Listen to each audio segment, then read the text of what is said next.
욥기서 42장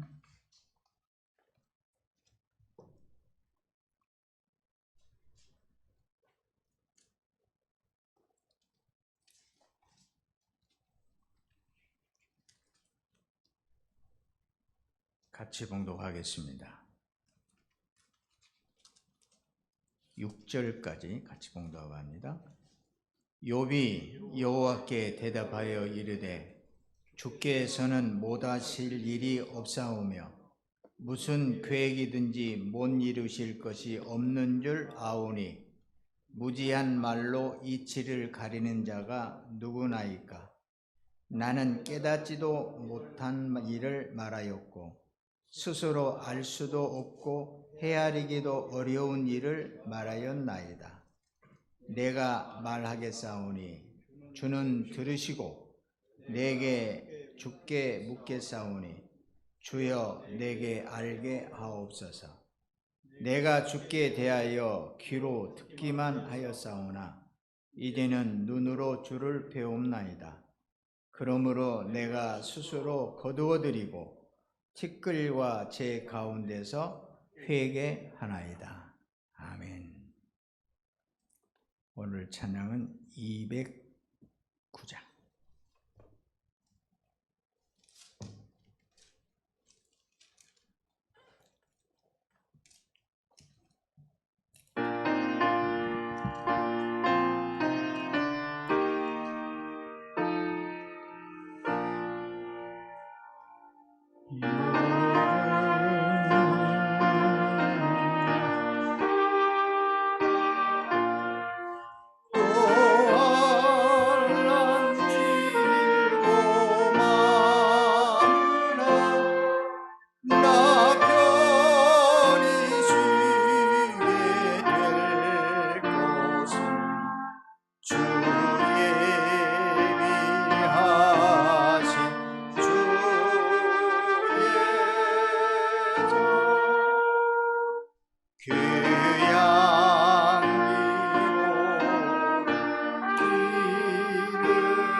지난 주일 말씀 마지막에 오늘 이 본문의 말씀을 화면에 띄워달라고 제가 김초로 집사님에게 부탁을 했었거든요.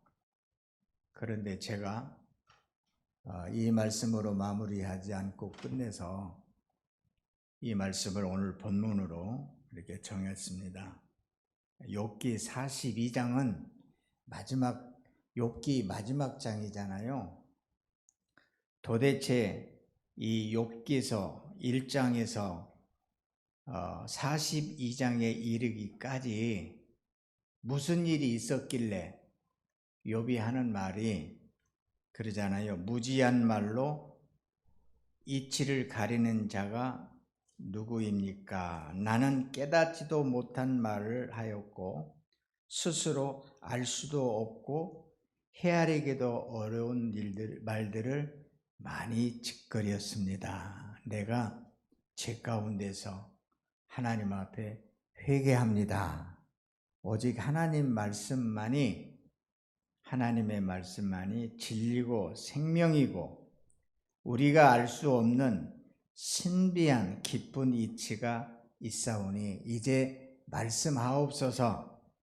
그러면서 내가 전에는 소문으로만 말로만 하나님에 대해서 얘기를 들었고 하나님을 경배하고 살았는데 이제는 내가 하나님을 눈으로 뵙습니다. 이런 고백을 하며 욥기서의 모든 고난이 해피엔딩으로 행복한 하나님의 축복으로 맞춰지는 내용이 되겠습니다.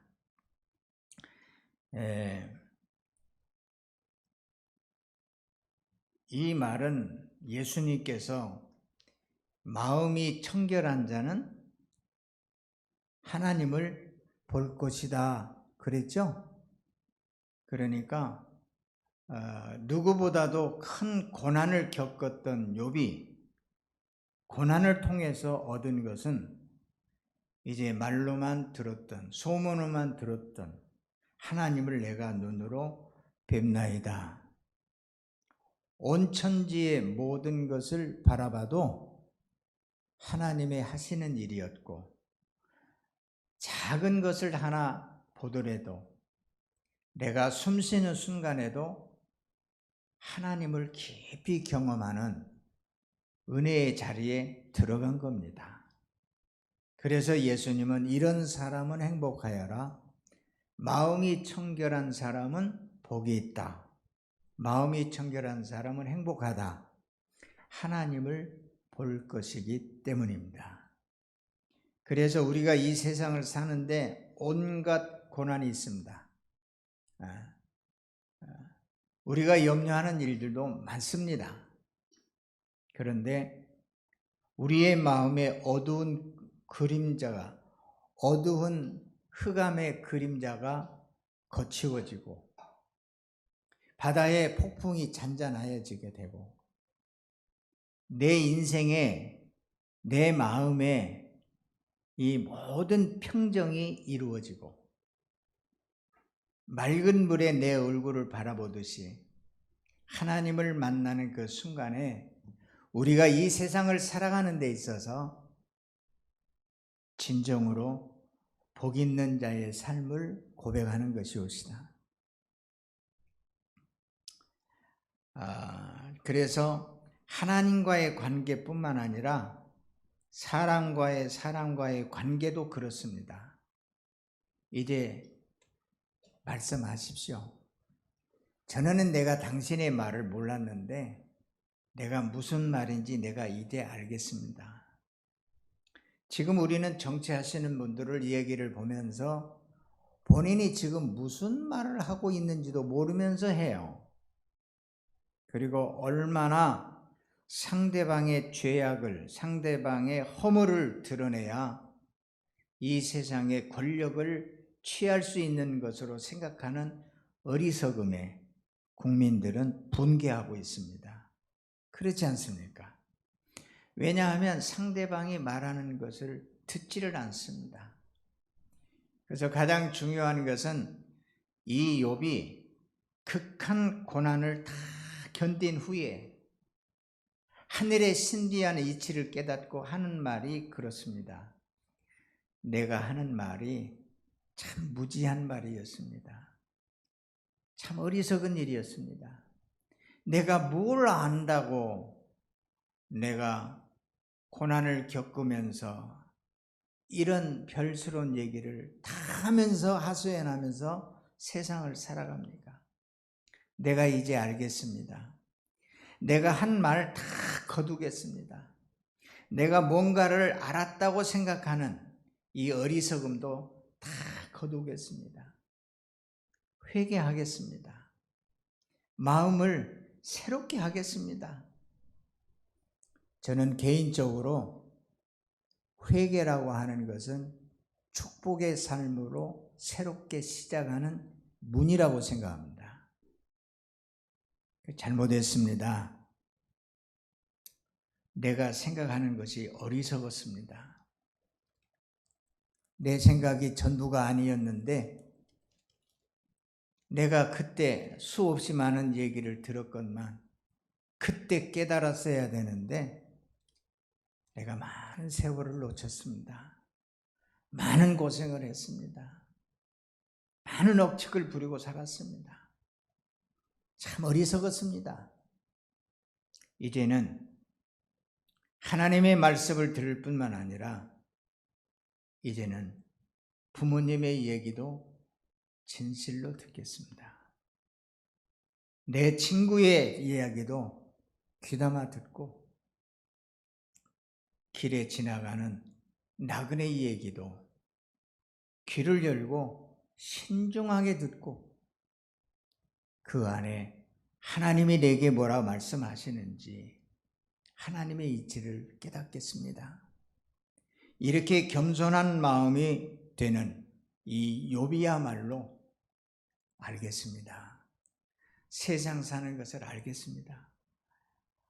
그러는 것을 내가 고난 가운데서도 내가 이러한 것들을 진작 깨달았더라면 그런 쓸데없는 얘기들을, 허망한 얘기들을 안 했을 텐데 하나님 참 죄송합니다.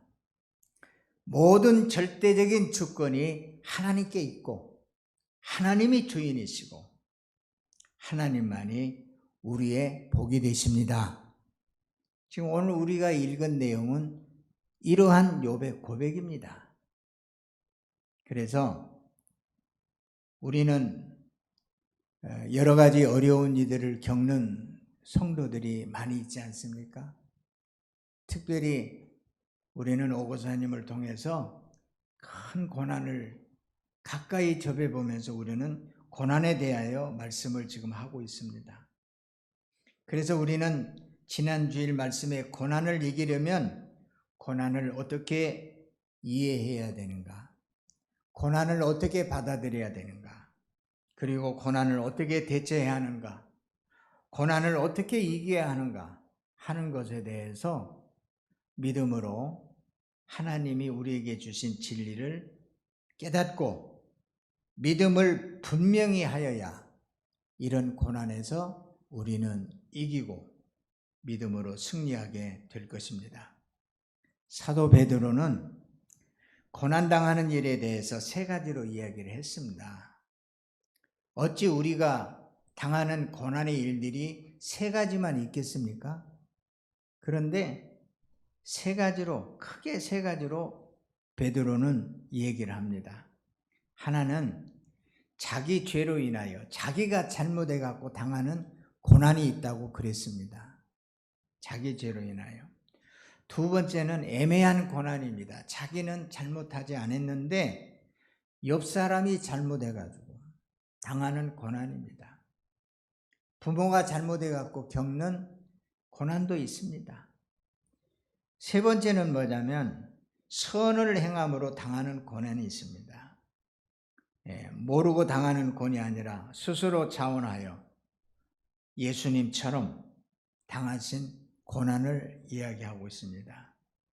고난에 관한 이런저런 얘기로 우리들에게 깊은 진리를 이야기하지만 오늘 이 욥기서에 있는 말씀을 우리가 잘 보면 모든 고난에 대한 종합적인 백화점, 모든 고난의 내용을 샅샅이 알 수 있는 내용이 욥기서입니다. 그래서 우리는 그동안 이제 마가복음을 읽었다고 하면 고난을 겪는 계기를 통해서 욥기서를 읽는 그런 시간으로 바꾸려고 합니다. 그래서 저와 여러분이 성경을 읽을 때 이제는 욥기서를 읽으면서 욥기서에 있는 내용을 가지고 고난에 대한 여러 가지 문제를 말씀으로 나눠보려고 합니다. 영국의 역사 평론가 토머스 칼라일이라고 하는 분이 아마 유명하신 것 같습니다. 근데 그분에게 어떤 사람이 물었습니다. 세계 최고의 문학 작품이 무엇입니까? 말하니까 그분은 성경이지요 그랬어요. 그리고 성경에서 욥기가 가장 최고의 문학책입니다. 믿음의 사람들은 그 얘기가 좀 못마땅하게 들립니다. 저도 성경을 문학 작품으로 이렇게 말하는 것에 대해서 반대합니다. 그러나 성경을 문학이나 과학이나 역사 모든 학문을 동원해서 성경을 바르게 이해하는 것은 매우 바람직하다고 생각하기 때문에 지금 이렇게 가장 최고의 문학작품이라고 말했던 것은 뭐냐면 욥기서는 우리에게 매우 감동적인 책이라고 하는 것을 소개하려고 합니다. 그만큼 참으로 중요하고 우리에게 크게 감동을 주는, 우리의 마음을 울리는, 우리의 마음을 변화시키는 그러한 귀한 책이라고 하는 것을 말씀드리면서 읽을 때마다 크게 기대하고 욥기서를 대하시기를 바랍니다. 이 욥기서는 구약성경 18번째에 있는 책입니다. 그래서 시대적으로 보면 굉장히 뒤떨어져 있는 책으로 보는데 이 욥이라고 하는 책은 원래 창세기 다음에 들어가야 할 책이다 이렇게 이야기를 합니다. 왜냐하면 이 욥기서에 나오는 사람들의 이야기가 아브라함 시대에 있었던 사람들의 이야기입니다.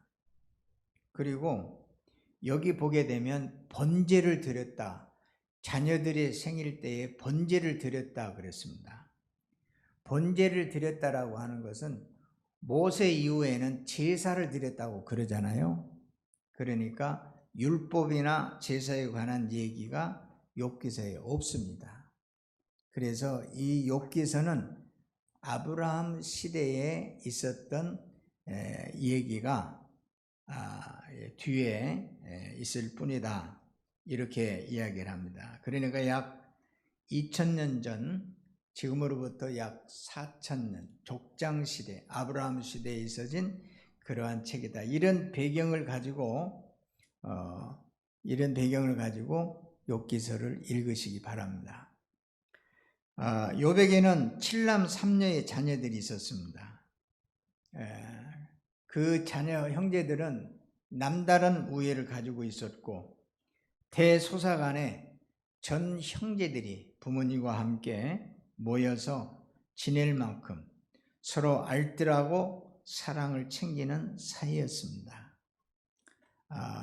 시대가 상당히 어려워져 가면서 이제 요즘에는 그런 모습을 볼 수 없지만 욥기서 1장의 내용을 보면 그의 가족이 얼마나 화목했는지 부모와 자식과의 관계가 얼마나 참 특별했는지 하는 것을 알 수가 있습니다. 욥은 늘 자식들을 생각을 했습니다. 혹시 내 자녀들이 죄를 범죄하였을까? 혹시 마음으로도 하나님을 욕되게 하는 일은 없었는가 하여 늘 노심초사하는 자녀들에 대한 애틋한 사랑을 가지고 있는 아버지였습니다. 잔칫날이라고 벌어지게 되면 그 다음 날은 반드시 한 사람 한 사람을 위하여 하나님께 번제를 드리면서 자녀들이 자신처럼 범사에 경건하고 신실하기를 기도했습니다. 또한 자녀들이 이런 아버지를 잘 따른 것을 보면 역시 본받을 만한 귀한 가정이었던 것 같습니다. 욥은 엄청난 부자였지요. 양이 7,000마리, 낙타가 3,000마리, 소가 500결이, 결이란 말은 한 쌍을 이야기하는 거예요. 그래서 1000마리, 암낙이 500마리, 이렇게 많은 가축을 이야기하는 것을 보면 얼마나 부유한 사람이었으며 이러한 재산을 관리하기에 얼마나 많은 종들이 있었겠습니까? 수없이 많은 종들까지 거느렸던 부유한 사람이었습니다. 욥은 지역사회에서 존경받는 재판관이었으며 많은 사람들에게 은혜를 베풀었습니다. 그 당시 사람들은 이러한 욥을 동방 사람 중에서 가장 훌륭한 자라고 말했습니다. 욥은 정말 그런 칭찬을 듣기에 충분한 사람이었습니다. 그런데 욥은 사람들에게뿐만 아니라 하나님에게도 인정을 받는 사람이었지 않습니까? 거기에 보면 그는 온전했다고 했습니다. 물론 이 세상에 죄 없는 사람이 어디 있겠습니까? 그러나 욥이 온전했다는 것은 자기 시대의 그 어떤 사람보다 더 신앙적으로, 도덕적으로, 모든 일에 바르고 의롭게 살려고 노력한 사람이었고 하나님이 보시기에 인정받는 사람이었습니다. 그는 정직했습니다. 다른 사람들을 향하여 올바른 태도를 가진 것을 뜻합니다. 단 하나라도 다른 사람들로부터 비난이나 어리석음에 대한 얘기를 들을 만한 것이 없도록 그렇게 살았습니다. 그는 하나님을 경외하는 사람이었습니다. 항상 하나님을 의식하고 하나님의 존재를 인정하는 그런 믿음의 사람이었습니다. 하나님을 경외한다는 것은 하나님을 두려워하는 것입니다. 그래서 항상 하나님 앞에 조심스러운 마음을 가지고 그를 경배한 것입니다. 욥은 악에서 떠난 사람이라고 했습니다. 그래서 모양이라도 잘못된 일에 대해서는 고개를 돌리고 자기 자신을 거룩하게 지키는, 주변을 잘 살피고 주변에 악한 것이 있으면 제거하고, 이렇게 욥의 모든 행위가 항상 이렇게 이러하였다. 항상 매일매일 순간이 이렇게 하나님과 사람 앞에 참으로 온전한, 정직한, 하나님을 경외한, 악에서 떠난 그런 사람이었다. 그런데 이런 욥에게 고난이 닥친 것입니다. 욥은 자기가 가지고 있는 모든 것을 다 잃게 됩니다. 그 많은 재산도 잃게 되고 10 자녀를 잃게 됩니다. 아내와 친구까지 모든 것을 잃게 됩니다. 모든 것을 잃어버리는 것을 저는 지금 너무 쉽게 이야기합니다. 만일에 욥이 잃어버린 것 중에 하나라도 제가 잊어버렸다고 하면 저는 아마 세상을 더 살 수 없다고 아마 몸부림쳤을 것입니다. 이 모든 것을 다 잃은 욥이, 이러한 큰 고난을 겪은 욥이 욥기 3장에 보면 얼마나 힘들고 고통스러운가를 얘기합니다. 욥은 자기의 생일을 저주합니다. 어찌하여 내가 태에서 죽어 나오지 아니했던가. 죽기를 바라도 오지 아니하니 땅을 파고 숨긴 보배를 찾음보다 죽음을 구하는 것을 더하다가 무덤을 찾아 얻으면 심히 기뻐하고 즐거워하나니 길이 아득한 사람에게 어찌하여 밝은 빛을 비추이는가. 이렇게 고통스러움을 얘기합니다.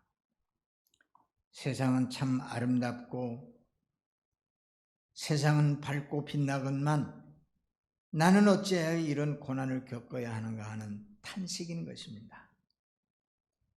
처음부터 어려움이 있었던 사람이라면 당하는 고통도 마땅하게 여겼을 것이지만 부족함이 없이 살았던 욥이 당하는 고난은 다른 사람들이 겪어야 할 고난보다 10배, 100배, 1000배의 무게로 더 다가왔을 것입니다.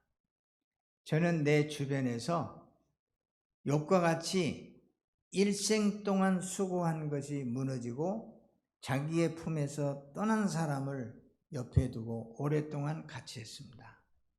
그는 밤마다 고통스러워했고 몸부림쳤고 그래서 어떻게든지 죽는 것이 더 낫지 않느냐라고 하는 생각을 가지고 있었던 사람에게 죽지 아니하게 하기 위해서 때에 따라서는 얘기도 하고 극장도 가고 고향도 방문하고 한시도 눈을 띄지 않고 그를 보살폈던 그런 시간이 있습니다. 저 같은 경우라면은 잃어버릴 것도 별로 크지 않아서 잊어버린다 하더라도 그래도 할 말이 없겠는데 그는 너무 큰 것을 얻었기 때문에 겪는 고통에 정말 옆에서 너무 안타까웠습니다. 욥이 겪는 이 고난은 다른 사람이 겪는 것하고는 비교할 수 없는 아픔인 것입니다. 이런 형편에 있던 욥이 욥기서 이제 42장까지 친구 세 사람과 온갖 얘기를 합니다. 그러면서 이 말씀들 중에는 우리에게 크게 와 닿는, 우리를 크게 감동시키는 많은 얘기들이 있습니다. 그런데 많은 얘기의 결론은 욥이 그러한 모든 고난을 겪고 하나님 앞에 하는 말이 하나님의 절대 주권을 인정합니다.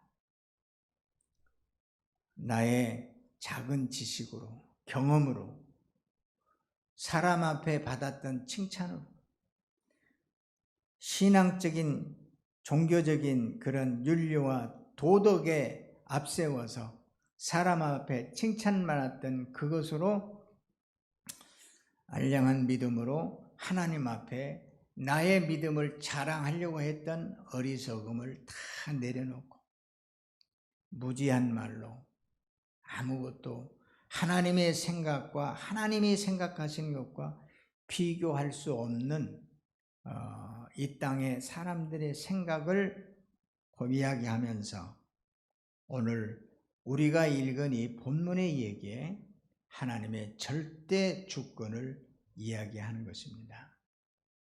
그래서 나름 세상사에 대해서 잘 아는 자로 여겼는데 깨닫고 보니 어리석은 생각과 말뿐이었습니다. 이런 생각을 가지고 살아간다면 내 삶의 결과가 어떻게 되겠습니까? 이러면서 이제는 알겠습니다. 내가 얼마나 어리석고 내 지식이 얼마나 하나님의 생각에 미치지 못하고 어리석은 것이었는지 깨달으면서 이제는 말씀을 듣겠습니다. 이제는 귀를 크게 열겠습니다. 이제는 하나님의 말씀만이 생명입니다. 하나님의 말씀만이 진리입니다. 하나님의 말씀만이 능력입니다. 하나님의 말씀만이 내 삶의 지혜입니다. 그러면서 이제는 알겠습니다. 이제는 걱정이 없어졌습니다. 이제 앞으로 살아가는 데 있어서 하나님이 나의 힘이 되시오니 두려움이 없어졌습니다. 말씀드린 대로 소문으로만 듣던 하나님, 부모님이 믿었던 그 하나님, 이제는 나의 하나님으로 나의 하나님으로 그 하나님을 내가 만나고 그 하나님의 말씀을 듣고 이 말씀만이 나의 전부가 되게 하겠습니다. 이런 참회하는 말씀입니다. 오늘 설교 제목은 주여 알게 하옵소서. 말씀하십시오. 주께서 말씀하시면 내가 그 말씀 듣고 깨닫겠습니다. 그리고 말씀하실 때 내가 알기를 원합니다.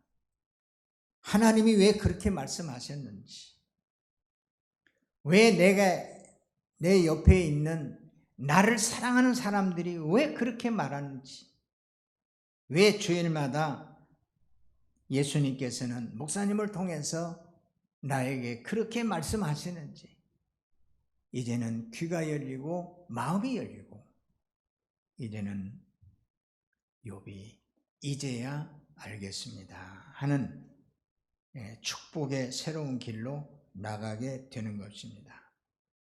고난이라고 하는 것은 어렵습니다. 저는 우리 성도들에게 당하는 고난뿐만 아니라 저희 가정에 있어질 고난이 밀려올까 저는 평생 동안 노심초사하며 살았습니다. 지금까지 살아온 모든 일에 감사할 수밖에 없는 것은 그 모든 고난을 이기게 하셨고 하나님의 은혜로 평안하게 하셨습니다. 그래서 밥을 한술 뜨면서도 하나님 감사합니다. 지금까지 은혜 가운데 지키시고 모든 고난을 이기고 살아오게 하신 것을 감사합니다. 이 시간에도 진정으로 여러분 앞에 고백하고 이 고백이 어찌 저의 고백만 되겠냐 그 말이에요. 우리 모두의 고백이 되는 줄 믿습니다. 모든 것이 주의 은혜입니다. 그래서 고난이라고 하는 것도 이렇게 하나님의 깊은 이치를 깨닫는 하나님의 신비한 비밀이 담겨 있는 것이 고난이라는 것입니다. 고난이라고 하는 것은 우리에게 인생을 살아가는 데 있어서 바다의 태풍과 같이 위협적인 일이지만 그러나 그 고난 안에는 하나님의 놀라운 은혜와 축복이 담겨 있습니다. 사도 바울도 그리스도의 복음을 전하며 교회를 위하여 복음을 위하여 당한 고난을 얘기합니다. 고린도후서에 유대인들에게 40에서 하나 감한 매를 5번이나 맞았으며 3번 태장으로 맞고 곤장을 맞았다는 거죠. 1번 돌로 맞고 3번 파선하고 일주야를 깊은 바다에 지냈으며 여러 번 여행하면서 강의 위험과 강도의 위험과 동족의 위험과 이방인의 위험과 시내의 위험과 광야의 위험과 바다의 위험과 거짓 형제 중에 위험을 당하고 또 수고하여 애쓰고 여러 번 자지 못하고 줄이며 목마르고 여러 번 춥고 헐벗었노라. 물론 사도 바울은 복음을 위하여 자원하는 고난이었지만 이러한 고난을 통해서 사도 바울은 빌립보 교회에 이렇게 편지를 보냅니다. 내가 궁핍함으로 말하는 것이 아니라 어떠한 형편에든지 나는 자족하기를 배웠나니 나는 비천에 처할 줄도 알고 풍부에 처할 줄도 알아. 모든 일 곧 배부름과 배고픔과 풍부와 궁핍에도 처할 줄 아는 일체의 비결을 배웠노라. 이런 고난 가운데서 삶의 일체의 비밀을 배웠다고 얘기를 하고 있습니다. 그러면서 놀라운 얘기를 합니다. 내게 능력 주시는 자 안에서 내가 모든 것을 할 수 있느니라. 고난 가운데서 얻은 일체의 비밀의 능력입니다. 십자가에 죽기까지 고난에 참여하신 예수 그리스도는 뭐라고 말씀하셨습니까? 복음을 전하면서 성령에 이끌려 스스로 광야에 들어갔던 예수께서 말씀으로 사단의 괴계를 이기고 복음의 일을 시작하신 그분이 마지막 십자가로 고난의 십자가로 생애를 마치고 부활하신 그분께서 하시는 말씀은 하늘과 땅의 모든 권세를 내가 받았다. 하늘과 땅의 모든 권세가 하나님의 아들로서 주어진 그 놀라운 비밀을 깨닫고 그리스도 앞에, 예수 앞에 모든 사람이 주라 시인하며 그 앞에 무릎을 꿇게 하신 영광이 고난에서 나온 영광인 것을 말하는 것입니다. 욥은 욥기서 23장 10절 말씀에 이런 말씀을 합니다. 내가 가는 길을 그가 아시나니 그가 나를 단련하신 후에는 내가 순금같이 되어 나오리라. 고난은, 어려움은 죽음보다 더 큰 고통이지만 고난 속에 담긴 하나님의 깊은 비밀을 깨닫고 보면 그 어려운 일을 통해서, 그 소외되는 일을 통해서, 정말 답답하고 힘들고 어려운 일을 통해서 온전해지게 되는, 능력 있게 되는 하나님의 사람으로 바로 세워지게 되는 깊은 비밀이 있음을 깨달으시고 우리들에게 주어진 여러 가지의 모든 어려운 일들을 믿음으로 굳게 이기셔서 주께서 함께 그 영광의 자리에 이른 것처럼 욥이 오늘 이 말씀 가운데에 고백한 것처럼 참으로 우리의 생애 가운데서도 모든 고난이 그치고 이제는 하나님의 나라의 평강만이 저와 여러분의 생애가 되기를 주의 이름으로 축복합니다. 온 천지는 변하여도 난리여도 온갖 어려움이 태산같이 쌓여 있을지라도 비행기가 저 검은 구름 위로 올라가게 되면 구름이 아래에 있고 하늘은 맑고 개어 있습니다. 이와 마찬가지로 하나님의 깊은 신비한 은혜에 참여하셔서 우리의 생애가 더욱 평안하게 날마다 기뻐하며 주를 찬양하며 살아가는 저와 여러분의 삶이 되기를 주의 이름으로 축복합니다.